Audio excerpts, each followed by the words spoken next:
Welcome to the ARU Start-up Podcast series, a series dedicated to enterprise and entrepreneurship. We will be joined by a wide range of guest speakers who will be sharing their insights into starting a business, their own personal story, and what challenges they have faced and how they have overcome. If you're the one looking to start your own business or have a freelancing career or being into an entrepreneurship, this series is for you. Stay tuned with us to get some amazing tips and advice from our guest speakers. And let's welcome our guest speaker for today. A warm welcome to the ARU Start-up Podcast. My name is Omkar Singh, and today we are joined by Jemima Willcox, co-founder of the Willcox Collective and NeuroSpicy entrepreneur. Yes. A very interesting terminology, which we'll be discovering more in detail in this podcast. So let's welcome first our guest speaker. Hi, Jemima. How you are feeling today? I'm feeling excellent. This is such an amazing experience, and being back in the place that I went to university. I'm delighted and very excited to do this with you. Thank you so much for joining us. And I think first we begin about your journey. Just to know more about your journey since you left ARU. So I studied photography and I graduated with a BA Honours in 2012. I left Cambridge and moved to Manchester to be in a bigger city with more opportunities. Didn't work out, unfortunately. Got stuck working in a car insurance call centre. Plodded along, came back to Cambridge. A couple of years, worked in various different jobs, but still wanting to do the creative, and started getting to the concept of doing marketing. Did some marketing freelance and organising and managing social media accounts for small businesses. And that took me to the job of a marketing assistant. I hated it. I despised it. It was the organisation, the people there just did not mesh with me whatsoever. And create a business in Cambridge, specialising in working with entrepreneurs and business owners, doing headshots, brand portraits, event work. We just kind of went, right, the agreement would be you'd get a part-time job and try build the business there. And I was very fortunate, and where we are right now in Cambridge, not far away from here at all, was a co-working space called the Cambridge Business Lounge, an office space, and I got a job there working with Ed Goodman, doing social media management for his company alongside doing community management as well. So you imagine wanting to go into be your own business owner. But then I made this fantastic step of being surrounded by other business owners and working with other business owners. And then about a year later, he comes to me and he says, look, I think it's time you move on. I'm firing you. And I was like, wow, no, you can't do that. That's no. And my world fell around my shoulders at that day. But I look back at it now, and he's the best thing that ever happened to me, was to push me out of my comfort zone and really work well. And we grew the business by doing a lot of networking, by being visible, growing our customer base. And then in 2018, we started working with one of our longest customers, a summer school. And we come to 2019, and me and my husband were discussing about our future together and what we wanted to do. We were engaged at that point, and we both wanted to create something together. So we came up with the conclusion that we wanted to create the Willcox Collective. And what the Willcox Collective is, we're a collaborative group of photographers and videographers that can come together and help businesses create the visual content they need to stand out in a really crowded market. And so I moved away from so much producing and creating to managing and organising. And we'd agreed in 2020, we'd launched the company. He was working full time, and he wanted to, quit his job, and he made steps to doing it. Through 2020, we noticed another small business called the Cambridge Fruit Company, run by Neil Badwara. And he had to do a massive 360 because his business was delivering fruit boxes to offices, and obviously nobody's in offices. So we made him a short video around the content he was putting out on Twitter. My husband did the voiceover. We gave it to him and said, hey, here's something for you to get, some traction on socials. And it worked perfectly. We got around 5,000 views in a week on this one piece of content. So he came to me and said, you seem to be an expert at what you do. And I was like, yeah, we can do that. We've proven this. He asked us to come work with him. And A lot of the boxes that were coming through that companies were buying were being donated to local charities, specifically one charity called the Red Hen Project, supporting young families in CB4 area. Now, the important thing about that is the Red Hen is a CB4 charity. Neil's company is a CB4 company. And it was supporting CB4 residents, so very hyper local is the Cambridge postcode of CB4. Over this time, we were getting to around roughly 900 donations from the beginning of the pandemic to Christmas. And we thought it was going to be a really great thing to do, was to support these families to have this brilliant Christmas when everything else was pretty dire and pretty horrible around them. So we came up with a Feed a Family at Christmas campaign. And how we helped them was Neil went live on Facebook for every week from the beginning of November to the end of it, shouting out people that had made those donations for these amazing, turkey boxes with all the trimmings and everything you need to have a wonderful roast dinner, and which spiraled out of control. Like, it was so popular that we have businesses like Arm and Spotify donating these boxes. And was this in COVID times? It's in COVID time. We donated 167 boxes. 167 families got a special Christmas that year from the effort we put there. And that was on the power of social media, going live on Facebook, shouting out people that donated, and it just got a lot of traction from there. So really proud of the work we did together on that.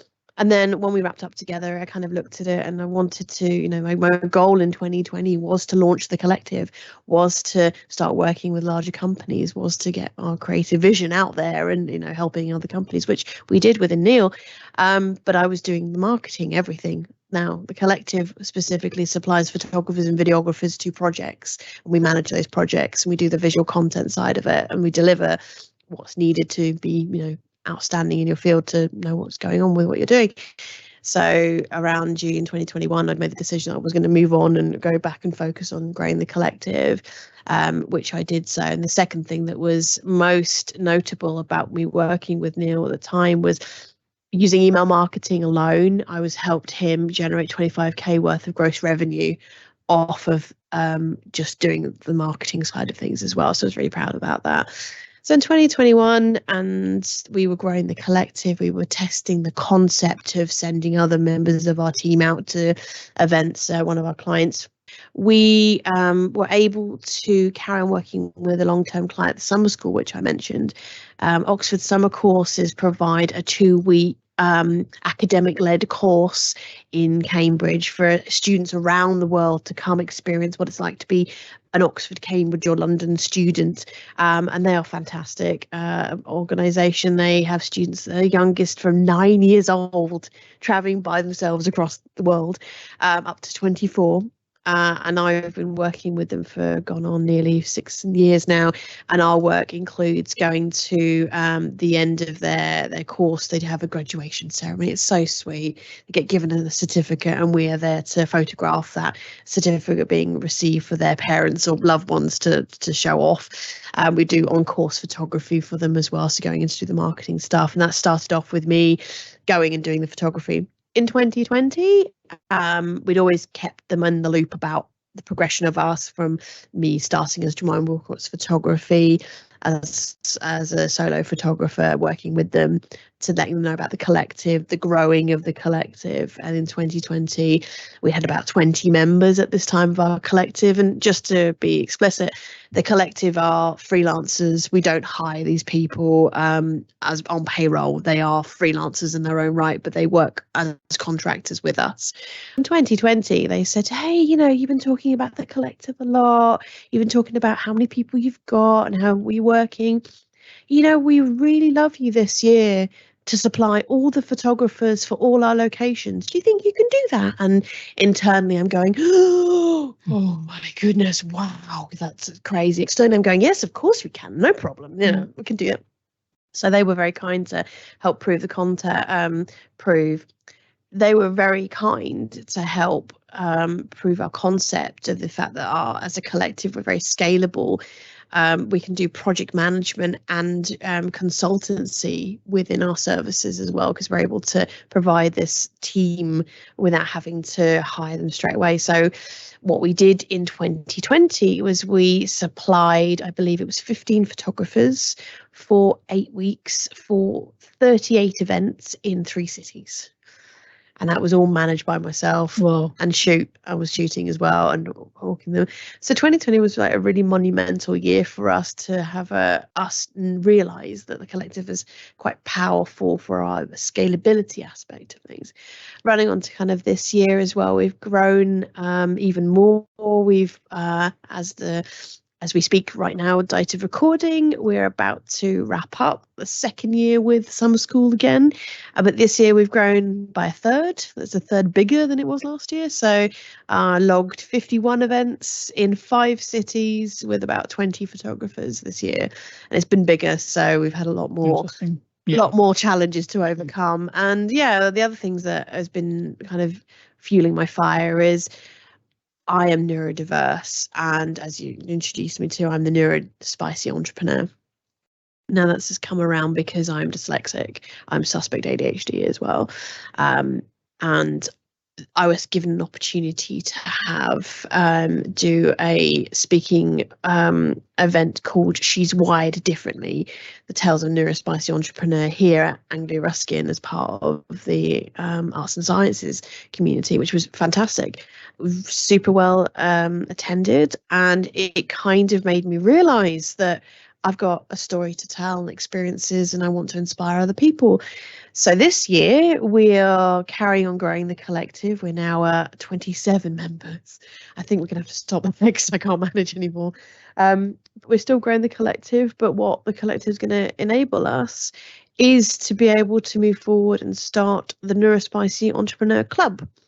And what that's all about is trying to bring together local, Cambridge-based entrepreneurs who are neurospicy, who are curious, who may not be diagnosed, and the friends of them to bring together as a community as well. So that's kind of my story. That's where we are today. So I hope that gives you an idea of what I've been doing. That has been incredibly inspirational.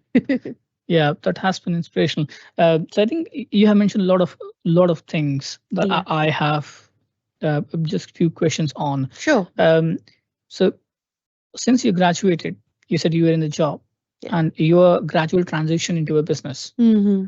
That is something very challenging for an entrepreneur who goes first time into this sector without any support. Yeah. Was it challenging for you to gradually transition? Because you have, you have bills to pay, you have other commitments, but you have to follow your passion. Oh gosh. At the same time. Yeah. So how this transition was looking like, and what challenges you came across? Okay, so I mean, I've always worked.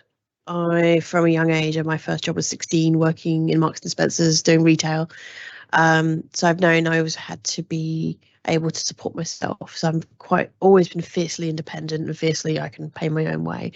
So that's always had that mindset of if I want to do something, I'll do it and I'll fund it doing so. Yeah, from a young age, being able to work. The other thing about working is that you then have the decision: do you divulge your neurodivergence? Do you tell people about it? Do people connect to? So most of the time I would, and I would get that support. But the pattern bugged me. The pattern bugged me that I was going into. I've had multiple jobs. I've had a wide range of work, from sales assistant to working at Spotify to, going as a bike marshal and checking the hire bikes around Cambridge. I've been a very broad selection of work, all customer service, all that kind of things. And to then have that idea that I could work for myself, that I could do that, was opened up by, and I think I have to be really explicit here, I am a privileged white woman with a partner who was able to financially support us at that time. Financially, we were okay. We're not rich. We don't come from, backgrounds that have wealth, but we were able to work hard and be able to do what we needed to do. So it was encouragement from my partner. It was that avenue. The challenge is it's such a lonely thing to do.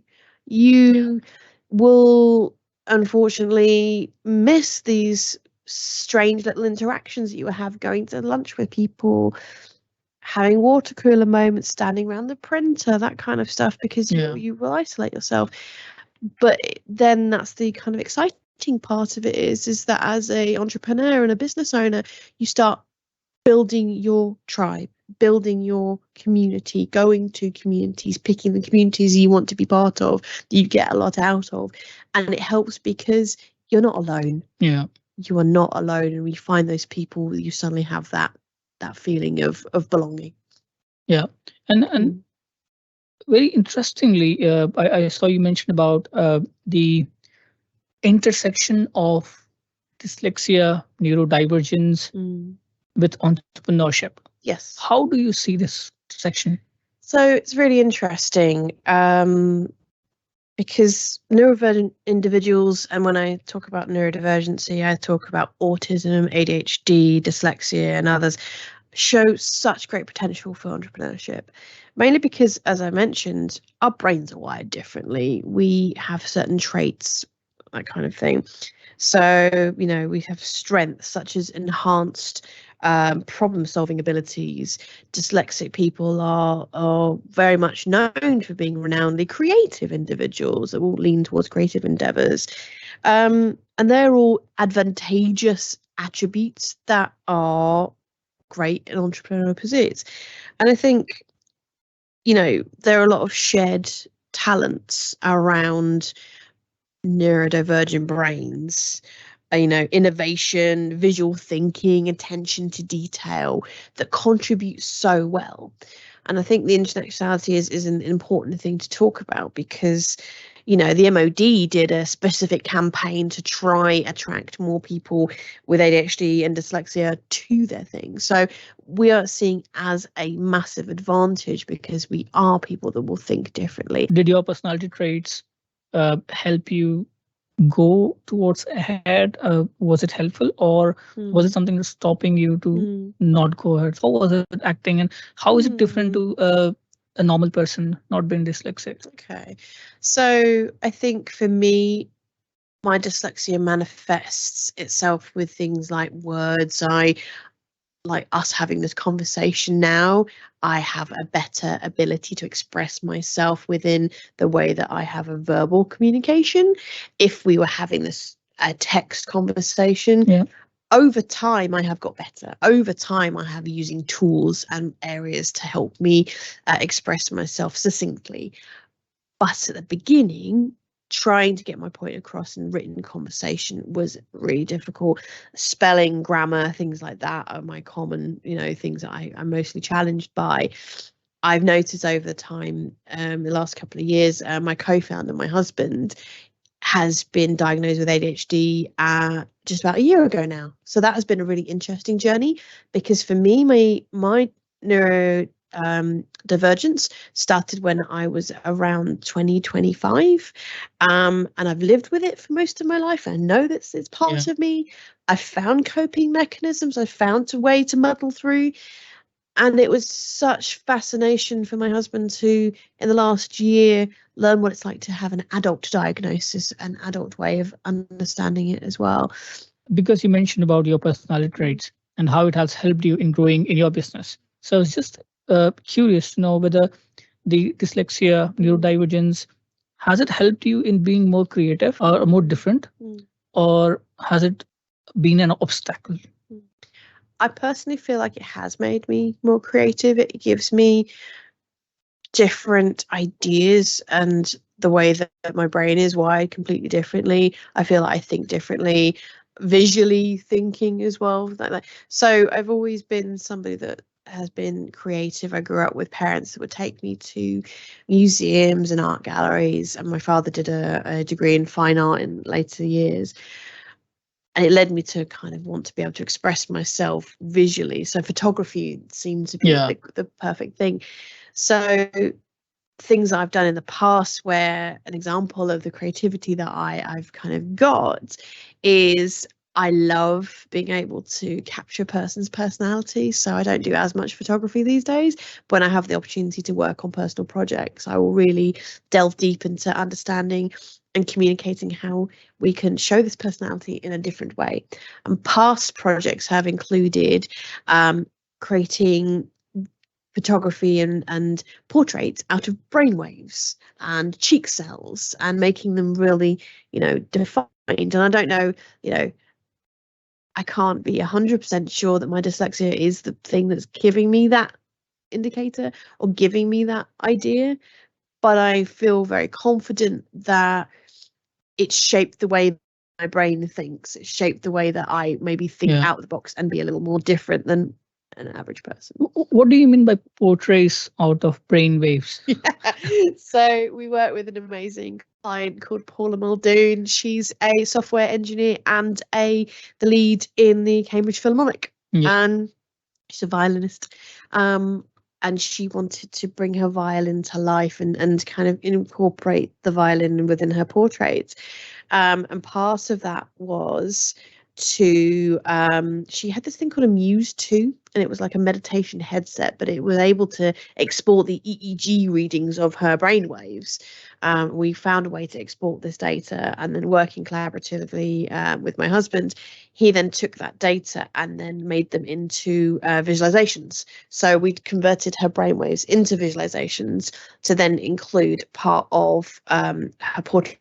So it was like what we did, we actually put them on a score. So we scored her brainwaves and then included them part of the thing. So just to really give her portraits a real interest, a real visual kind of curiosity. So that's why we like to push boundaries and do things differently. Yeah, that's interesting. I mean, your overall journey so far has been very inspiring in terms of entrepreneurship. Just going back to your business, your startup, so when you started it, when did you decide to go in a completely full-time business? And what were the one major challenge that you think, especially because you dealt with COVID? So what was the one major challenge that you think it was very tough while going into a full-time business?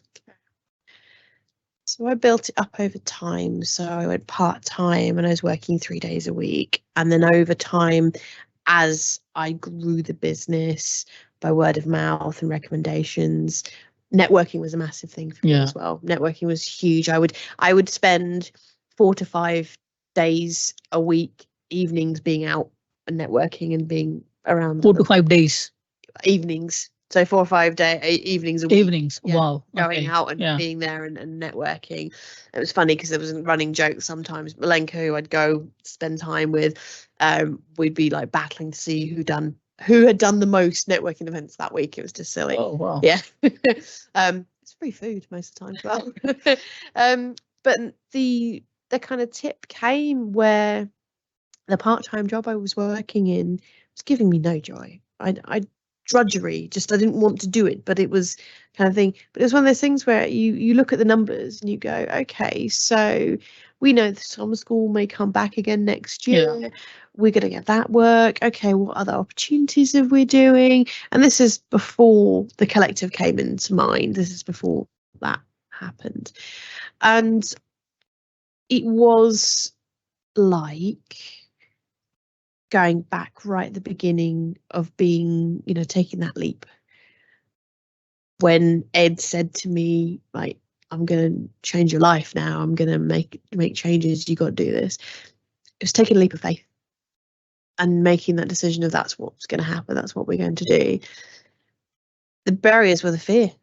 It's the fear. Am I going to fail? Am I going to see what's going to happen? I think it's a mindset thing as well. That it can be definitely something that can be tried and see how it goes. And if it picks up and you've got that fear, you've got an interesting combination of the fear of failure and also having the fire underneath you to succeed. So you've got that mixture of being able to do it. Yeah. And at the same time, if it does fail, there's no problem with that. There's no shame in things failing. There's no shame in realizing maybe this wasn't the right time, because it's not just you going out there and deciding that you're going to go full time. What's the economy like? Is there a desire for your product? Are you that good that people want to pay you X amount to do the thing, or is your product good enough? There's a lot of other factors that you can't control that you're trying to then look at and take into consideration. So if it fails, then there's no shame and there's no issue whatsoever of, going out there and getting a job, getting a part-time job, doing some other work as well. So it's just having that confidence to make the jump. It's having the fear to fuel you to do the jump, and it's having that's why I always say my husband's and my co-founder is my kind of, I am the crazy creative, I like shiny things and get distracted easily, and he's our logical planner, makes things, brings me back down to earth and asks me the irritating questions. So it's having that realistic view. Is it going to be working? That kind of thing. Agree. So you mentioned about that you had an office space in Eagle Labs, now moving into a different one. Kind of an accelerators or incubators you have been associated with, and you have staffing as a freelancer sourced. Yes. Is there any strategy behind this type of operational things? A strategy for us is looking at what's working, trying new things. And if they work, fantastic. Let's review what worked. How could we make that better? And as I say, if they don't work, fail. Fail hard, fail fast. Learn about what you're doing and how you can make it better. And the more you do that, the more routine you get into it, I think the more successful you become. Now, the reason I ask, because most of the companies, they have the traditional operational styles, such as having a physical space of their own, having their own staff employed. But now you're working both ways differently. So now I understand where you're coming from is about trying to be international. And setting with small amount of resources. Now, it's interesting to say about the resources. So I think the collective model is a very interesting one, because we base our company, very much one of our values is collaboration. Massively, when I started the business in photography in the creative worlds, there is still a bit of an attitude around that mine, you're stealing it, stop it, I'm not sharing my ideas with you. I've had a few experiences right at the beginning, not so much anymore. We based our business on being collaborative, collaboration over competition every time. And talking about workspaces, kind of interesting to say about, what success looks like.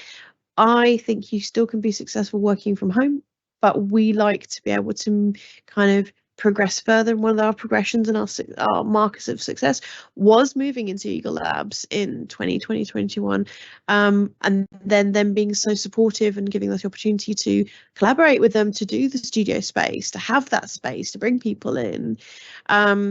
We're currently, as we record this, they are undergoing a massive refurbishment, so we are still part of their family, but we've moved to a smaller space.